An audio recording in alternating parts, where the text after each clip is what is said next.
most agency leaders, they're amazing at their craft, right? We know that. That's why they're the leaders, whatever the discipline is.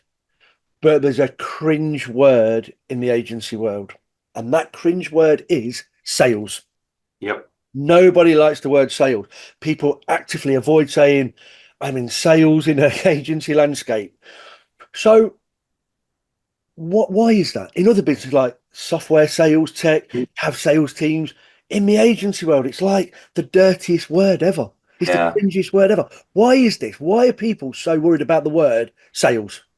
Look, I mean, it's a massive stigma, right? Because there is a preconceived idea, and it's like double glazing salespeople, used car salespeople. Not that there's anything wrong with those jobs, by the way, but like there's a preconception, like a preconceived idea that it's forceful, it's pushy, and you're basically coercing someone into buying something that they don't necessarily want to buy, which can be true, right? But the thing in agency land is like there is no such thing as being able to sell anything to anyone. Like, it's usually a high ticket, highly consultative sell, right? You Yep. can't force a buyer to buy, right? They're only buying because they want to buy something. So, I mean, it is a challenge, and any good agency or any good business that grows kind of can break down the preconceived idea of what sales is, because it's not about selling; it's about creating viability. That's like the most Yep. important thing. That's great. So move your mind from I'm trying to sell to how do I solve a client's or a prospect's problem and change it into viability. Exactly. The Um, solution bit's the most important bit because, again, like if you're thinking I'm going to go and sell something, I've got services like, we sell UX, we sell UI, we sell React Native, we sell whatever it is, like whatever your agency does. But also, buyers don't want to buy the individual ingredients, right? They want to buy a solution. So a brand doesn't wake up and go, I must go and get some more UX done. They don't, because what they do is they wake up and go, how am I going to get conversion rate from 3.5 to 4.5%? Like, that's the problem that they need a solution for. Yes, it includes UX. Yes, it includes this. Yes, it includes that. They want the cake. They don't want the ingredients. So therefore, they're looking for a solution partner that they can buy the solution from. And then you can't really force sell anything, right? So again, like, it's breaking down the idea of what sales is and isn't is the first bit. yeah, that's really interesting. They don't want the ingredients on the whole cake. I think I like the cake. I mean, I also like cake. I still like the cake. So I think over the years, I've seen lots of agencies. They've really thrived on what I call inbound leads coming in. Mm.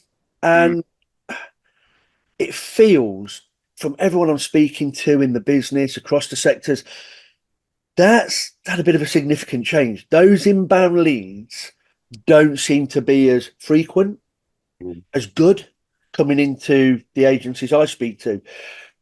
Why do you think that is? Have you got any thoughts on that? Because there's definitely been a change in the market, Ryan, for sure.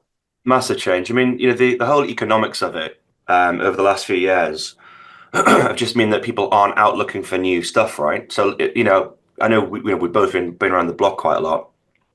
23 years into this, like last year was probably the worst year that I've ever seen in terms of like market kind of economics, right? Brands just weren't going out looking for new partners because if they did have some budget, they haven't really got the time or can't be bothered to go out and try and find a new partner. They were just spending money with existing partners or agencies or whatever it may be. So last year, inbounds and referrals and kind of all those sorts of opportunities were very, very sparse, very sparse.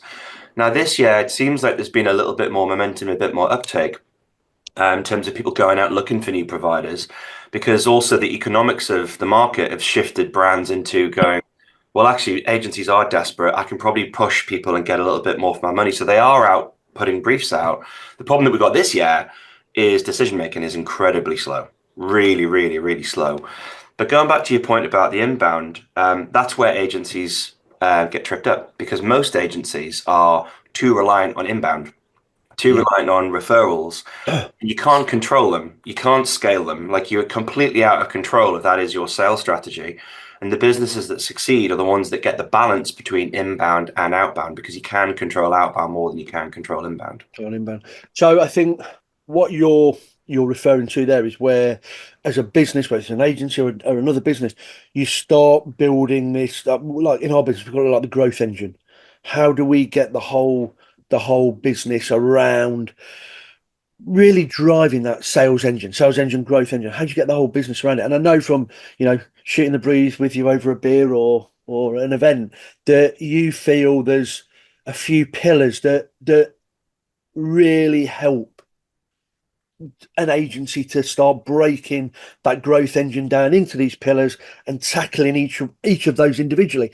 Do you want to Mhm. talk us through sort of what you Yeah. think those pillars are? How do you recommend your clients approach them? Yeah. What actually happens then for an agency?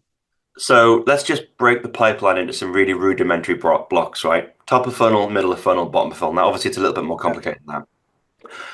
Number one, to solving sales over a period of time is tackling the thing that every agency hates to do, and that's top of funnel outbound, Yeah. right?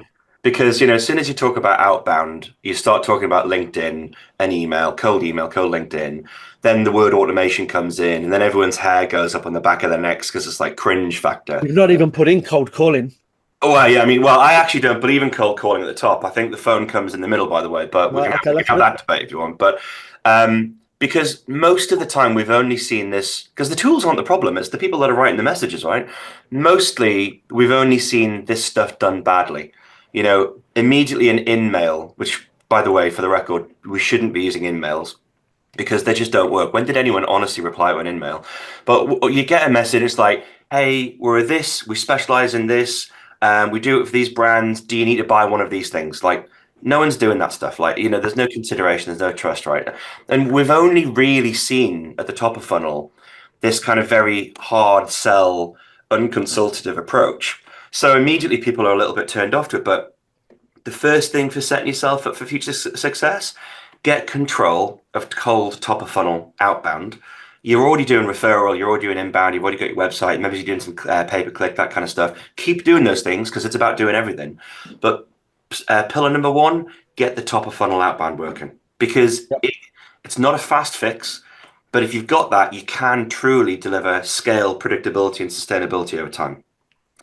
The second bit is then going, great, well, we've got top of funnel working. It'll take 6 or 9 months to start to kind of gain traction. That's okay. But, let's be more tortoise than hare in our mindset to that because there's no fast fix to sales. But then the next pillar is like sort middle of funnel. So do you genuinely have a middle of funnel experience that, and the underlying word here is experience, right? That makes prospects enjoy interacting with you.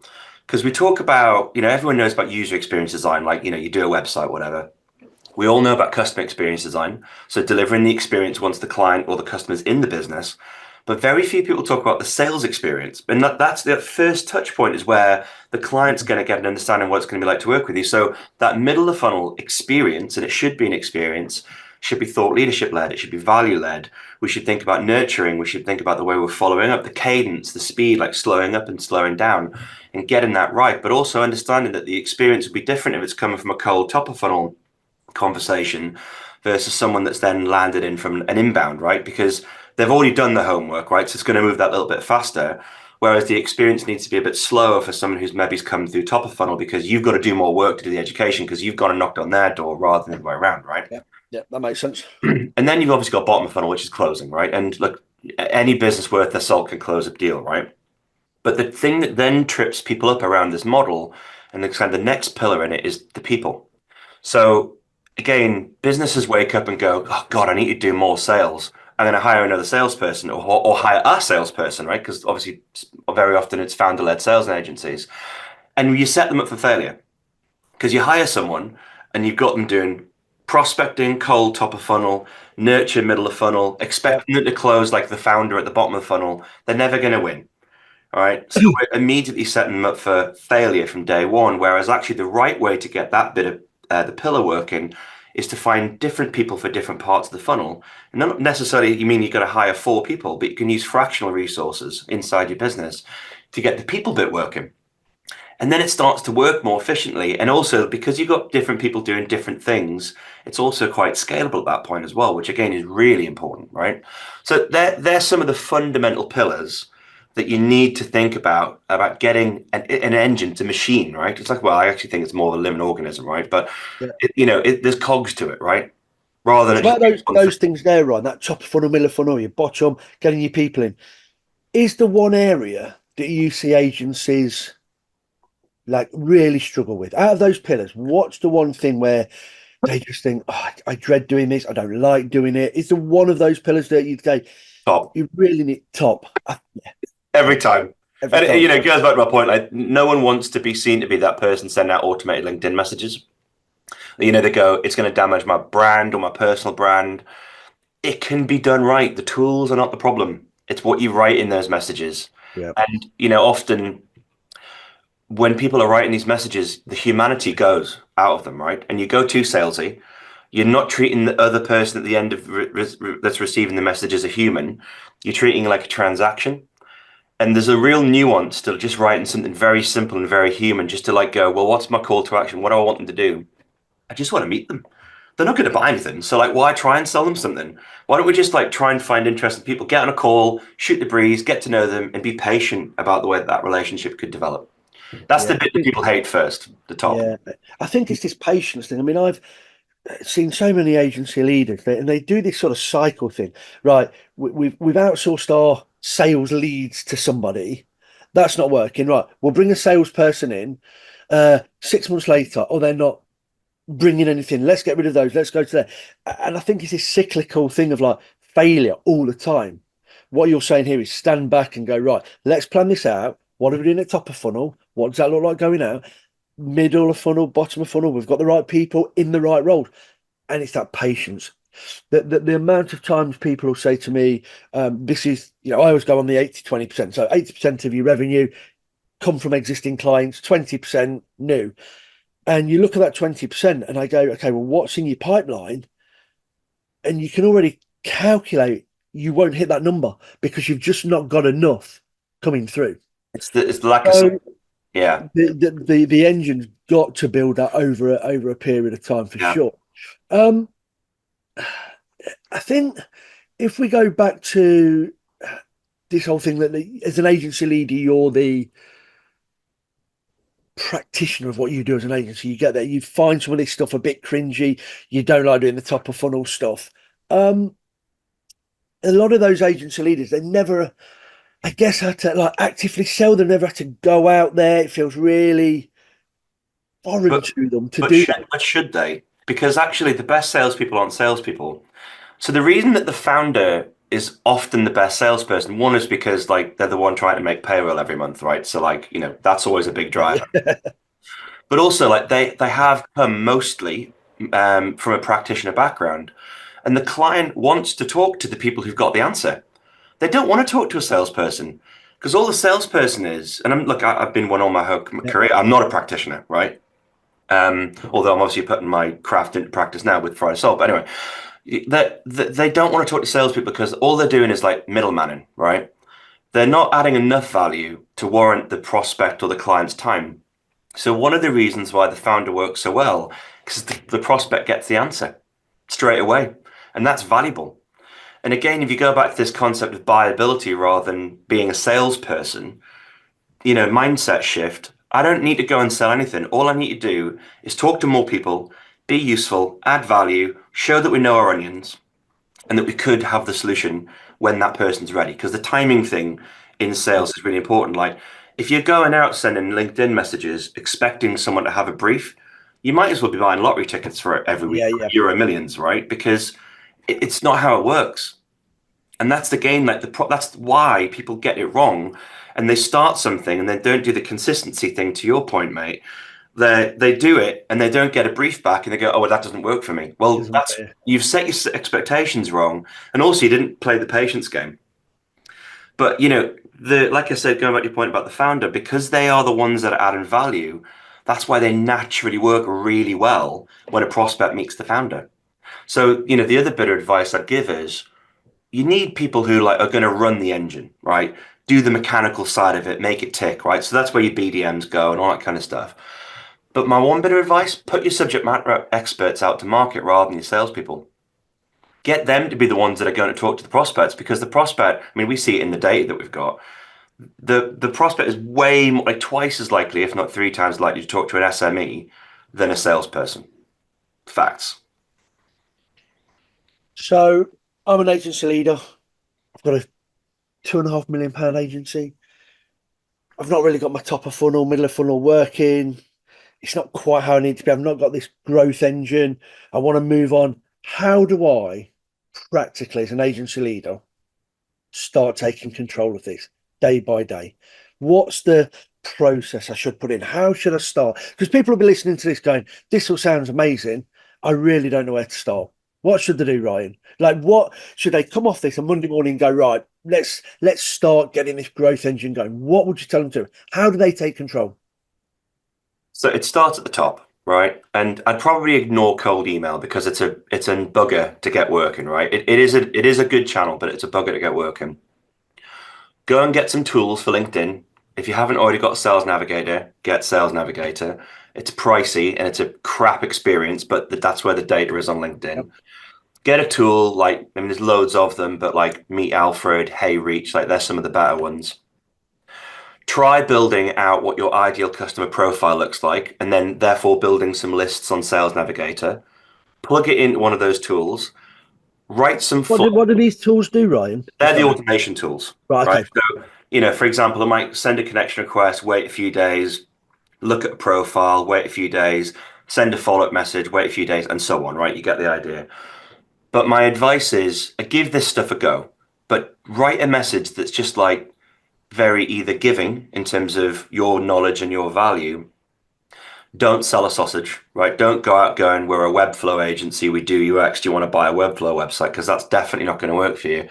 Set your expectations on just trying to set some meetings up, just to meet people in your net and grow your network. That would be my number one thing. Because as soon as you start to grow your network, and as soon as you start to meet more people, like karmically, like that's where the energy comes from, and stuff will naturally happen off the back of that. That's number one. Number two, if you haven't already cracked your content marketing, crack your content marketing. Get into a rhythm of publishing, somewhere like 750 to 950 words a week. Oh, that's an article, right? And you can use AI flows and all that kind of stuff. But again, this is not sales content. Give the answer to the prospect. Like again, going back to your ideal customer profile, know what their problems are. Write content that talks to their problems and just put it out there. Right? That would be absolutely number two, right? Because then what you're showing is you're showing that you know your stuff. You're showing that you're useful. You're showing that you got answers to problems, right? And that's what people want. Yep. They're absolutely the two things that you want to get to. And then the third thing I would say is just look at who is inside your pipeline. So that like top, middle, bottom. So the founder, naturally, again, if you're £2.5 million pound business, like you say, you're going to be doing founder-led sales. That's cool. But they're at the bottom. Then like if you've got an account manager who's got like 20% of spare time, put them in the middle so they can do some nurturing in the middle of the funnel. So they're kind of the warmer prospects.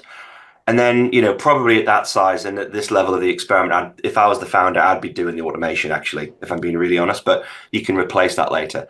If you're going to wake up on Monday morning and do anything, that's where I'd start. Do those Just pieces. meet people. Just meet people. And I think the time frame is really important. So what do you think? I mean, I've got my idea of what it is. I know from our business, but from your experience, what is a time frame that realistically from doing that to a brief to there's tangible work coming into the agency that we can invoice? What sort of time frames we're looking at here, Ryan? Couple of answers, right? Firstly, the direct answer, cold to close, 6, 9, maybe 12 months. Yeah. Right? Let's be really honest about it, right? From cold to close. That's not inbound because that's warm. I mean cold to close. Okay. However, the other mistake that agencies make is they're trying to sell the big thing every time. So again, Webflow agency, you do 100 grand website, right? That's the thing that you want to sell, right? No prospect that's just met you in their right mind is going to buy that as the first thing. They don't know you, they don't trust you well enough. So you can accelerate that kind of 6, 9, 12 month slow sales cycle by selling gateway products. I mean, depends on the business, audits, discoveries, concepts, reviews, like that kind of stuff.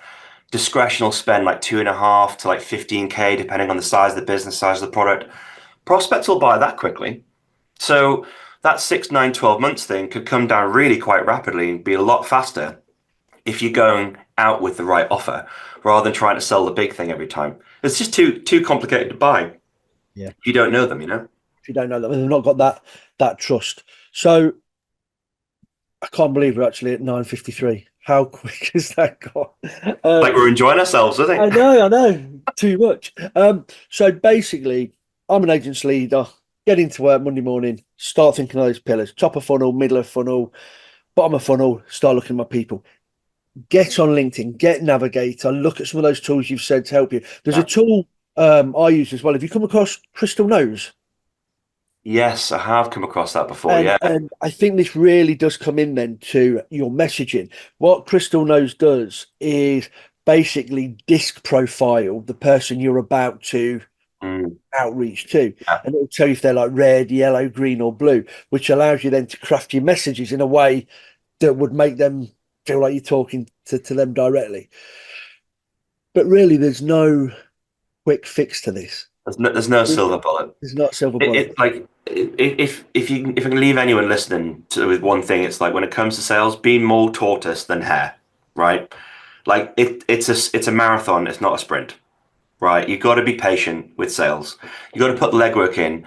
And also, just because they're not replying, doesn't mean they're not interested. We're just not the center of their universe. We are not we are not like the main character, right, in their lives. Like we are insignificant. And again, just like be more humble and realize that you're going to have to put a little bit of legwork in. As long as they're not going stop and you're not Yes. messaging them too fast, like get the cadence right, just keep adding value. Like anyone who turns around, if you're sending like value every time you follow up, if someone turns around and goes, oh, stop sending me all that really good stuff, they were never supposed to be a client anyway, right? True.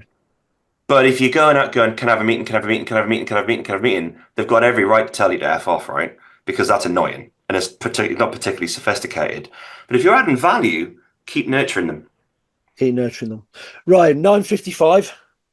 on the dot. Thank you so much for doing this. Thank you, mate. Um, Before we break for the weekend, we always ask our A game guests one bit of advice. What's your one bit of advice you would say today for everyone on here? And I think we've got over 250 people registered today, right? To take away and start doing. What would it be? One single bit of advice.